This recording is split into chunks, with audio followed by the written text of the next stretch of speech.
روزے رکھنے کے بعد روزوں کو خراب ہونے سے بچائیں. یہ بہت بڑا مسئلہ ہے آج کے مردوں کے لیے زیادہ تر، کہ اپنے آنکھوں کا کنٹرول کریں، آنکھوں سے اپنے روزے کو برباد نہ کریں. دکان والے اور جاب کرنے والے غلط پیسہ کمانے سے اپنے آپ کو بچائیں تو روزہ ان کا بچے گا، ورنہ خطرہ اس بات کا ہے کہ انسان نے کھانا پینا بند کر دیا اور روزے کے اعتبار سے اس نے روزہ رکھ لیا، مگر جن چیزوں سے بچنا چاہیے تھا ان چیزوں سے نہیں بچا.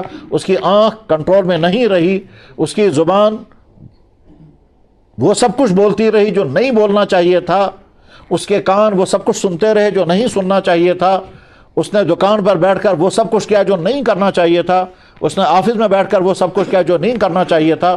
تو اللہ کے نبی علیہ السلام نے فرمایا کم من صائم لیس له من صیام الا الظما، کتنے روزے دار ایسے ہیں ان کو روزوں کے بعد صرف بھوک اور پیاس اور فاقہ ملتا ہے، اس کے علاوہ کچھ نہیں ملتا.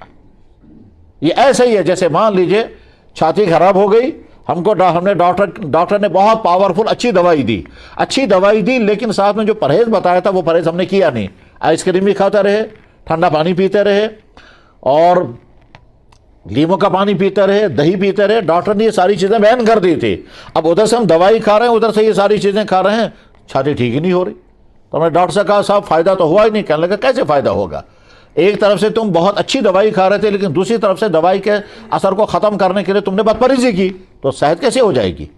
جناب والا معدے میں انفیکشن ہو گیا، انتڑیوں کا انفیکشن، اور ڈاکٹر نے بیان کر دیا یہ ساری چیزیں بالکل نہیں کھائیں گے. اس میں سپائسی کھانے، اس میں مرچیں، اس میں ہیوی کھانے بند کر دیے. اس نے کہا لائٹ کھانا کھاؤ، یہ دوائی ہم کھاتے رہے اور ادھر سے بدپرہیزی بھی کرتے رہے، فائدہ نہیں ہوگا. بس ٹھیک اسی طرح سے رمضان المبارک کا مہینہ صرف کھانا پینا بند کرنے کا نام نہیں ہے.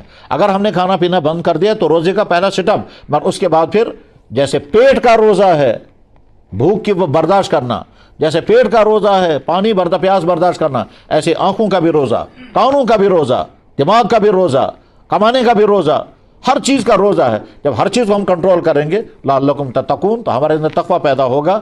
رمضان مبارک میں انسان حلال چیز کو ایوائڈ کرتا ہے اللہ کے کہنے پر.